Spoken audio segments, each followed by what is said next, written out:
ಚಿಕ್ಕಮಗಳೂರಿನ ಮುಳ್ಳಯ್ಯನಗಿರಿ ಐಡಿ ಪೀಠಕ್ಕೆ ತೆರಳೋ ಮಾರ್ಗದಲ್ಲಿರುವಂತಹ check post ತೆರವಿಗೆ ಜಿಲ್ಲಾಡಳಿತ ಮುಂದಾಗಿದೆ.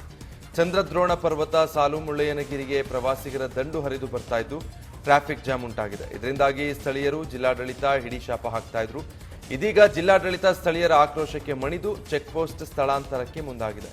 ಇನ್ನು ಕೈಮರ ಚೆಕ್ ಪೋಸ್ಟ್ನಲ್ಲಿ ಸಾಲು ಸಾಲು ವಾಹನಗಳು ನಿಂತು ಟ್ರಾಫಿಕ್ ಜಾಮ್ ಆಗ್ತಾ ಇದ್ದನ್ನು ತಡೆಯಲು ಚೆಕ್ ಪೋಸ್ಟ್ ಸ್ಥಳಾಂತರ ಮಾಡಲಾಗಿದೆ.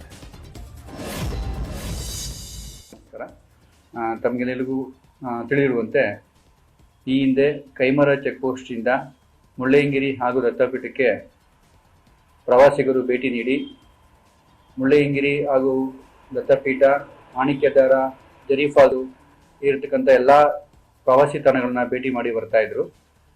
ಬರ್ತಾ ಅದು ಮುಳ್ಳಯ್ಯನಗಿರಿ ಹಾಗೂ ದತ್ತಪೀಠ ಹೆಚ್ಚು ಪ್ರಸಿದ್ಧಿ ಪಡೆದ ನಂತರ ಬರ್ತಕ್ಕಂಥ ಪ್ರವಾಸಿಗರ ಸಂಖ್ಯೆ ತುಂಬ ಹೆಚ್ಚಾಗಿದೆ.